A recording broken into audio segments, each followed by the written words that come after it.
Kani gadega Pati CTV. Kalampong Ilakai Football yung 23rd Meghalaya Invitation Football Tournament 2016.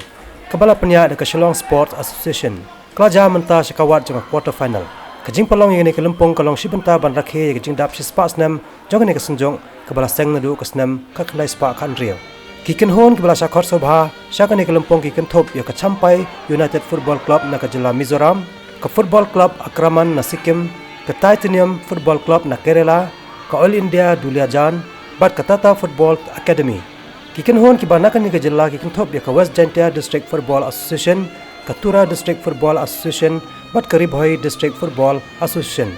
Nang ta kiken hon kibaran Haklumpong jong ka Shillong Premier League bakan top ya ka Shillong Lajong Football Club, ka Rangdajit United Football Club, ka Royal Waingdo Football Club, ka Malki Sports Club, ka Langsning Football Club, ka Nangkio Irat Sports Club, bat ka kanhon Nongkrem Sports Club. Kiway pat kikan hon kibla syakot sobha kikan top ru ya ka Boys Sports Koi jong ka 58 Gorkha Training Center bat ka Saumer Sports Club. Na pedang kikan hon kibana bar jala tang ka Oil India Duliajan kabala yo arong syaka quarter final. Hadien bakala pelem no ya ka Langsning Football Club la Shigol Lanot. Kisan tadi kiway pat kikan hon kibala yo arong syaka quarter final league kikan top ya ka Royal Waingdo Football Club, ka Rangdajit United Football Club, ka Saumer Sports Club, ka Shillong Lajong Football Club bat ka Boys Sports Koi jong ka 58 GTC. Ya ka jing ekon quarter final lapia haki artli ki group. Haka baki artli kan hon ki baran haka kardan bah kli do na kawai pakawai ka group kinyo arong sa ka semi final.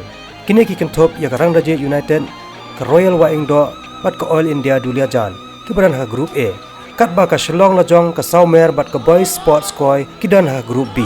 Haka jing ekon ya ka quarter final ka banding kong A ka baralong haka country trek menta unai wing. Ka Rangdajit United Football Club klub pelem no ya ka Royal Waingdo Football Club da Argol Lakawai.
Kani gadega Pati CTV.